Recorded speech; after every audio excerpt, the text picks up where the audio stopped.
SSC ने एक बयान दे दिया है कि जो ये आंदोलन हो रहा है यह छात्रों की नहीं टीचरों की आपस की लड़ाई है, उनका ईगो सेटिस्फाई नहीं हो रहा है। एसएससी में कहीं कोई धांधली नहीं है, अगर धांधली होती तो ये ऑनलाइन आकर एसएससी की धांधली की बात करते, ना कि आपस की धांधली की बात करते। एक दूसरे को बेनकाब कर रहा है, एक दूसरे को भगौड़ा बोल रहा है, वो इसको पेपर सॉल्वर बोल रहा है, फलाने कोई कुछ और बोल रहा है, जूतम पट्टी मची हुई है। छात्रों का हित कहां है ये बताइए ना, और तुम्हारी इस लड़ाई में ये फायदा उठा गया। एसएससी के छात्रों ने जिन समस्याओं से परेशान होकर आंदोलन किया था, उस आंदोलन की खबर जाए तिलंजे में। अभी पूरे देश को इस बात की चिंता है कि इन दोनों की जो कुकर मुत्ते वाली लड़ाई हुई है उसमें जीत किसकी हुई है। डिजिटल प्लेटफॉर्म पर हिंदू मुसलमान से ज्यादा टीआरपी तो यह लड़ाई बटोर रही है और सब यह जानने के इच्छुक हैं कि आखिरकार इस लड़ाई में कौन विजेता हुआ। चलो मैं ही विजेता की घोषणा कर देता हूं। यह जो कुकर मुत्ते वाली लड़ाई हुई ना, इसमें जीत हुई है सरकार की और हार हुई उन छात्रों की जो इन शिक्षकों के भरोसे रामलीला मैदान पर पहुंच गए थे, इस उम्मीद से कि यह शिक्षक निश्चित रूप से हमारी आवाज उठाएंगे और एक साथ एकजुट होकर सरकार तक यह खबर पहुंचाएंगे कि छात्र बहुत परेशान है।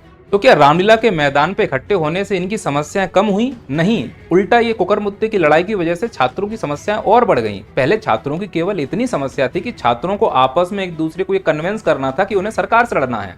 अब छात्रों के ऊपर एक नई जवाबदारी आ गई है। अब छात्र एक दूसरे को ये कन्विंस कर रहे हैं कि हमें शिक्षकों को आपस से लड़ने से रोकना है। क्या जमाना आ गया, एक समय था कि शिक्षक छात्रों से कहते थे आपस में मत लड़ो। इस अमृत काल में छात्र शिक्षकों से कह रहे हैं कि तुम आपस में मत लड़ो। छात्र तो बेचारा अभिमन्यु हो गया है जो पिस रहा है इन अपने द्रोणाचार्यों की आपस की लड़ाई में। और मैं इन द्रोणाचार्यों से ये कहना चाह रहा हूं कि ऑनलाइन प्लेटफॉर्म पर आकर तुम अपनी अपनी सफाई देने से अच्छा इस मुद्दे पर बात करो कि जो एसएससी की वास्तविक समस्या है उनका समाधान कैसे हो सके और उसकी रूपरेखा कैसे तैयार की जा सके। लड़ाई के लिए बंद कमरा है, रख लीजिए, और अगर लग रहा है कि लड़ाई पर्याप्त रूप से नहीं हो पा रही है तो मैं एक रामलीला के मैदान पर और आंदोलन कर देता हूं। उसमें सिर्फ इन्हीं महारथियों को बुलाया जाएगा, मैं एक अखाड़ा खोद दूंगा और उसकी एम्पायरिंग मैं खुद कर लूंगा और फिर लड़वाऊंगा। जो जीतेगा उसको किसी आंदोलन का नेतृत्वकर्ता बना दिया जाएगा। अगर लड़ाई इसी बात की है कि सीनियर कौन है, श्रेष्ठ कौन है, कौन आंदोलन को लीड करेगा, जबकि लड़ाई ये होनी चाहिए थी कि आखिरकार कैसे भी करे, कैसे छात्रों की मांगों को पूरा करवाना है, सरकार को झुकाना है, सरकार जो गलत कर रही है उसको एहसास दिलाना है। बजाय इसके हम आपस में लड़ने लगे हुए हैं। और यह लड़ाई अगर 1% भी जायज होती तो मैं इस लड़ाई के मुद्दे पर वीडियो ही नहीं बनाता। हो सकता है आप में से कई लोग बोलें कि तुम इस प्रकार के मुद्दों पर वीडियो इसलिए बनाते हो जिससे तुम्हें ज्यादा से ज्यादा व्यूज मिल सकें। आप एकदम सही बोल रहे हो। यह यूट्यूब चैनल इसीलिए बनाया गया था।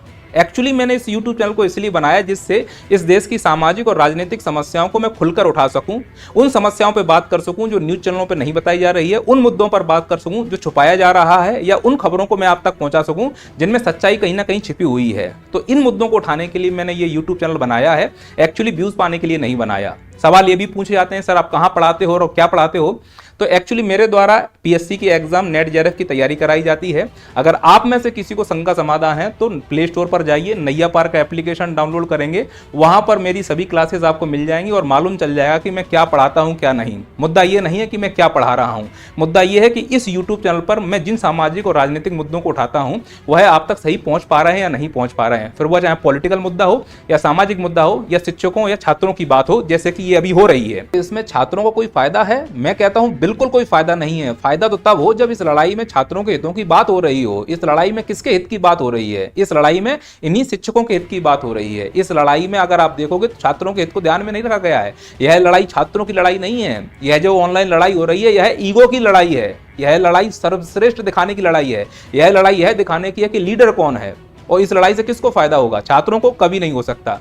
इस लड़ाई से पहला फायदा होगा इन्हीं टीचरों को जो लड़ रहे हैं। ध्यान से देखो ये लोग ऑनलाइन कितने भयंकर तरीके से लड़ते हैं और फिर बाद में एक ऑफिस में आकर इकट्ठा हो जाते हैं। पहले लड़ाई का वीडियो डालते हैं तो पब्लिसिटी मिलती है, फिर एक साथ आने का वीडियो डालते हैं तो पब्लिसिटी मिलती है, आपस में लड़ते हैं, फिर एक ही प्लेटफॉर्म पे आकर पढ़ा रहे होते हैं। समझना, यह अपना उल्लू स्पष्ट रूप से सीधा कर पा रहे हैं, क्योंकि इस ऑनलाइन प्लेटफॉर्म पर आपको अगर पब्लिसिटी मिल रही है तो इसका मतलब है आप मार्केट में बने हुए हो।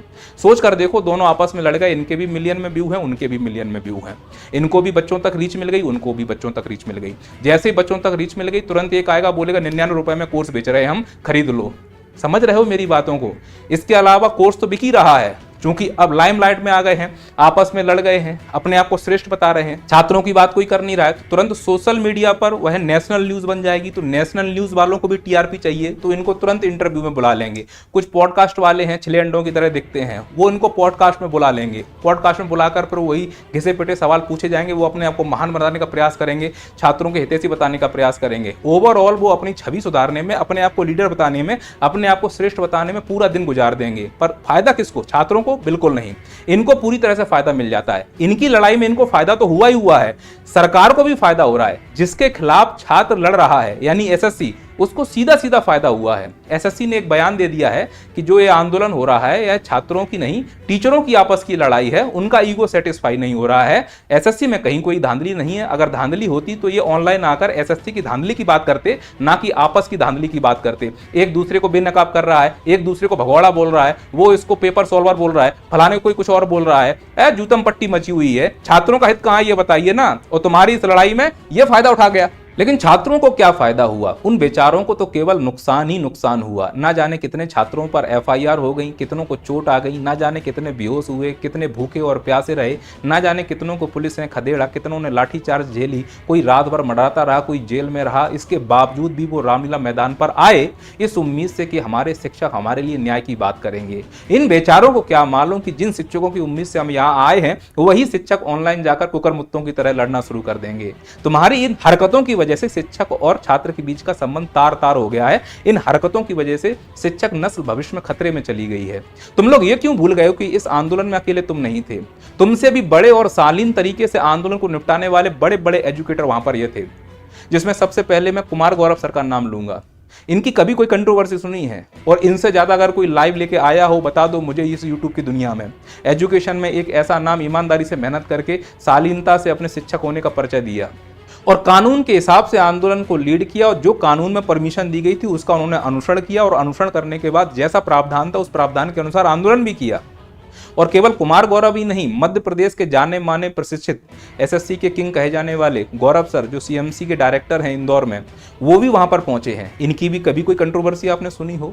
माना हुआ टीचर है मैथ का मध्य प्रदेश में, इसके बावजूद भी शांति से मेहनत करते हैं और उस मेहनत को उस मुकाम तक ले गए हैं। कई सारे सिलेक्शन हुए हैं।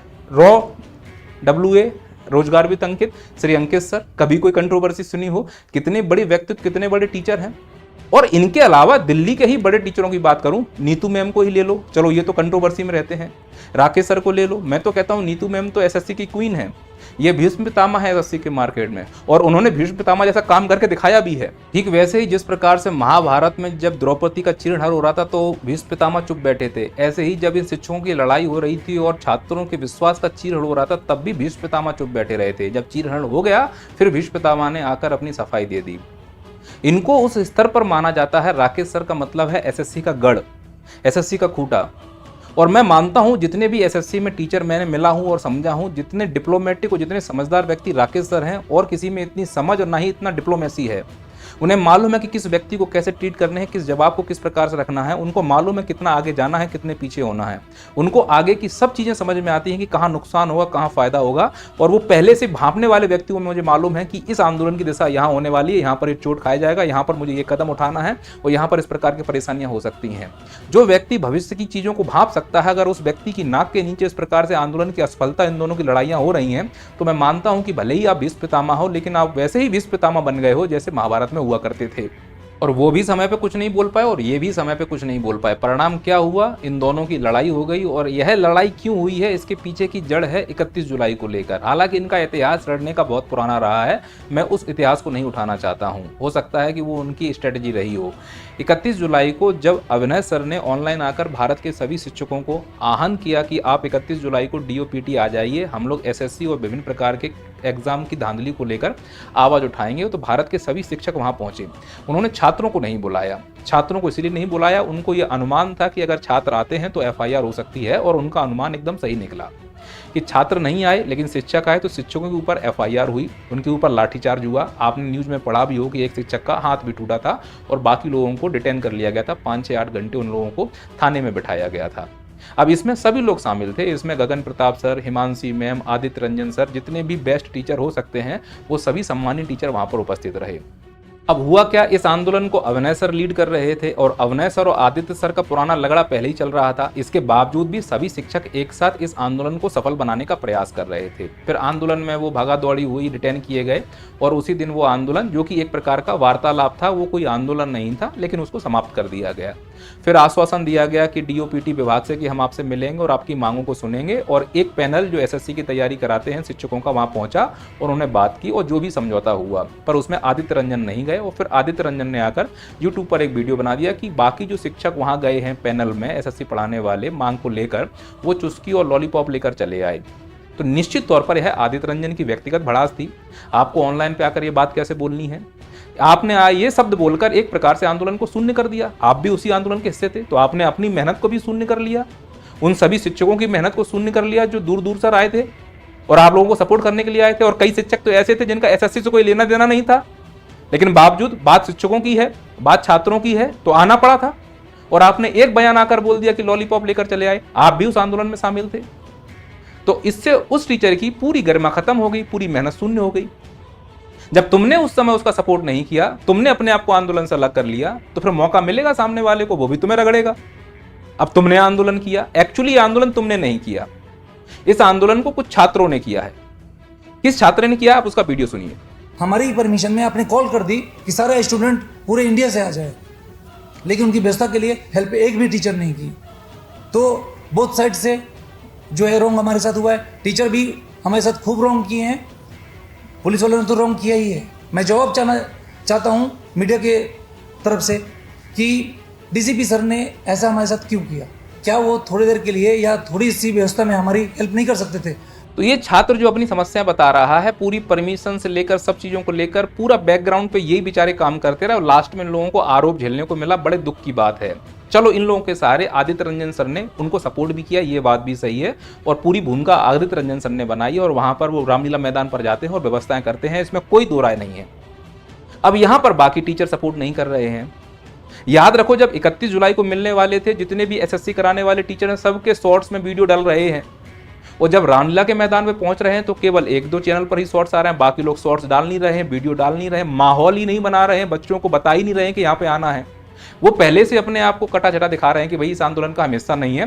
कुल मिलाकर वो इस बात का इंतजार कर रहे थे कि जैसे मेरा फेल हुआ था, बस तेरा एक बार फेल हो जाए, मैं उसी प्रकार से भड़ास निकालूंगा जैसे तुमने भड़ास निकाली थी। और चूंकि परमिशन केवल 5 बजे तक की थी, अब यहाँ पर कंडीशन क्या हो रही और आरोप क्या, प्रत्यारोप क्या लगाए जा रहे हैं? भाई परमिशन जब 5 बजे की है तो कानून के हिसाब से चलना होगा। तो भाई बोला गया कि एक काम करो, वहां से निकल जाओ। तो अविनय सर, कुमार गौरव सर, जितने भी प्रतिष्ठित टीचर थे वो समय के अनुसार निकल गए। अब प्रश्न है कि आदित्य रंजन सर क्यों नहीं आए? तो आदित्य रंजन सर इसलिए नहीं आए क्योंकि छात्रों ने यह कह दिया होगा उस समय, मेरा अनुमान है, कि तुम्हें जाना है जाओ, ये आंदोलन हमारा है, हम अपने अधिकारों की लड़ाई करेंगे। छात्र बोल सकते हैं इस बात को लेकर। अब जिस टीचर ने आह्वान किया हो उसके कहने पर अगर शिक्षक आते हैं, टीचर आते हैं, छात्र आते हैं, अगर वही उस मंच को छोड़कर चला जाए, यह हवाला देते हुए कि वहां पर हमको कानूनी प्रावधान आ रहा है, 5 बजे के बाद जाना है, कल को उन बच्चों को अगर कुछ हो जाता तो जवाबदारी किसकी थी? तो उस टीचर की भी मजबूरी समझिए कि वो जानबूझकर वहां नहीं रुका होगा। अगर वो जानबूझकर रुका भी होगा, पब्लिसिटी चाहिए भी होगी, तो गलत क्या था? तुम्ही में से वो कोई एक है, वो है तो आखिरकार शिक्षक ही। जैसे आप पढ़ा रहे वैसे वो पढ़ा रहा है। कौन नहीं इस जमाने में पब्लिसिटी चाहता है? हो सकता है वो पब्लिसिटी ना चाह रहा हो, सच में वो बच्चों के बीच में रहना चाह रहा हो। उसने छोड़ दिया, कानून को ताक पे रख दिया और बच्चों के हित के लिए वहां खड़ा हो गया, और शायद इस उम्मीद से कि अगली बार परमिशन नहीं मिलेगी तो बैठे हैं तो रात भर बैठे रहें तो शायद सुबह तक बैठ पाए। किसको लालच नहीं होता है? और कौन इस देश में कानून के हिसाब से चल रहा है? किसको कानून की पड़ी हुई है? सरेआम हमारे अधिकारों का हनन हो रहा है। ये कानून का उल्लंघन नहीं है क्या सरकार की नजरों में कि 5 बजे से ज्यादा बैठ गए तो सरकार उल्लंघन मान रही है कानूनों का? तो आदित्य रंजन को इस बात के लिए टारगेट कर देना और अपनी भड़ास जाकर यूट्यूब पर निकाल देना, ये छोटी मानसिकता दिखाती है। ये समझती है कि कुंठा है तुम्हारे अंदर, तुम कुंठित थे, तुम इंतजार कर रहे थे कि कैसे भी करके आंदोलन फैल हो और जाके मैं अपनी भड़ास निकाल दूं, और तुमने वो भड़ास निकाली। ठीक वैसे जैसे आदित्य रंजन ने 31 जुलाई को भड़ास निकाली थी। तुम लोग टीचर कम कुंठित ज्यादा हो, और तुम्हारी इस कुंठा के चक्कर में बच्चे परिणाम भुगत रहे हैं। गलत कौन है ना? उस समय आदित्य रंजन गलत था 31 जुलाई को, और अभी ये अभिनव सर गलत हैं। किसकी गलती नहीं है? और सबसे बड़ी गलती छात्रों की है जो आंख बंद करके भरोसा कर रहे हैं। हीरो बनाना बंद कर दो, टीचर को टीचर मानो, सब चीजें सही हो जाएंगी। नेता को नेता मानो, सिस्टम को सिस्टम मानो, नेता को भगवान मान रहे हैं, हीरो को सेलिब्रिटी मान रहे हैं, सेलिब्रिटी को टीचर मान रहे हैं। तो परिणाम सामने आएंगे, सो आ रहे हैं। और ये आंदोलन के परिणाम तब तक निगेटिव आते रहेंगे जब तक हम लोग अकाउंटेबिलिटी नहीं लेंगे। आंदोलन में गलतियां होती हैं, जो गलतियां हो रही हैं अब हम सबको मिलकर उसी गलती को सही ठहराना है, ना कि गलती को लेकर किसी के ऊपर आरोप प्रत्यारोप करने हैं। और अगर ऐसा ही दौर चलता रहा तो भविष्य में छात्र आना ही बंद कर देंगे। आप खुद सोचो, आप लोगों के कितने कितने मिलियंस में फॉलोअर्स हैं। सभी ने आह्वान किया है, कितने बच्चे पहुंच गए रामलीला मैदान पर। उन्हें भरोसा कम होता जा रहा है शिक्षकों के ऊपर। इस चीज को क्यों नहीं समझ रहे हैं हम? और अगर छात्रों को शिक्षकों पर भरोसा नहीं होगा, छात्र इकट्ठा नहीं होगा, तो सरकार कभी भी छात्रों की बात नहीं सुनेगी। तो आपकी इस लड़ाई से कितना गहरा नुकसान हो रहा है उस चीज को फील कीजिए और अपनी रिस्पॉन्सिबिलिटी एसेस कीजिए। बड़ा आसान होता है किसी भी आंदोलन को बदनाम कर देना कि उसने ऐसा नहीं किया, आप भी थे, आप कर लेते। और जब कुछ कर नहीं पा रहे हो तो चुप रहो। जब हम कोई काम कर रहे होते हैं उस काम के हिसाब से काम को करना चाहिए। मैं ये मानता हूं। मैं एसएससी नहीं पढ़ाता, मैं पीएससी पढ़ाता हूं। इसके बावजूद भी एसएससी के छात्रों के लिए खड़ा हूं, भविष्य में भी खड़ा रहूंगा जितनी मेरी क्षमता है। मेरा इस वीडियो बनाने का उद्देश्य केवल ये है कि हमें एकजुट होने की आवश्यकता है। थोड़ी देर के लिए भूल जाइए कि आप बड़े टीचर हैं, आप बहुत अमीर टीचर हैं, आप लखपति करोड़पति टीचर हैं। बनाया किसने? नहीं, छात्रों ने तो बनाया है। जमीन पर आइए, पैरों को जमीन पर रखिए और फील कीजिए कि आप इतने बड़े कैसे बने। जिनके दम पे बने हैं उनके लिए लड़िए, जिनके दम पे बने उनके मुद्दों को उठाइए। जिनके दम पर बने हो उनके मुद्दों को ना उठाकर आप अपना ईगो सेटिस्फाई करोगे तो ये जस्टिफाई नहीं है। जो गलत है वो गलत है। उम्मीद है कि मेरी बातों से किसी को हर्ट नहीं होगा। मेरा उद्देश्य किसी को हर्ट करना नहीं है। छात्र हित सर्वोपरि है। मेरा जितना योगदान संभव हो सकता है मैं करूँगा। ऑनलाइन हुआ तो ऑनलाइन, ऑफलाइन हुआ तो ऑफलाइन। फिर वो चाहे छात्र एमपीपीएससी का हो या ना हो, बस वो छात्र है, ये मेरे लिए पर्याप्त है। मिलते हैं अगले वीडियो में। जय हिंद, जय भारत।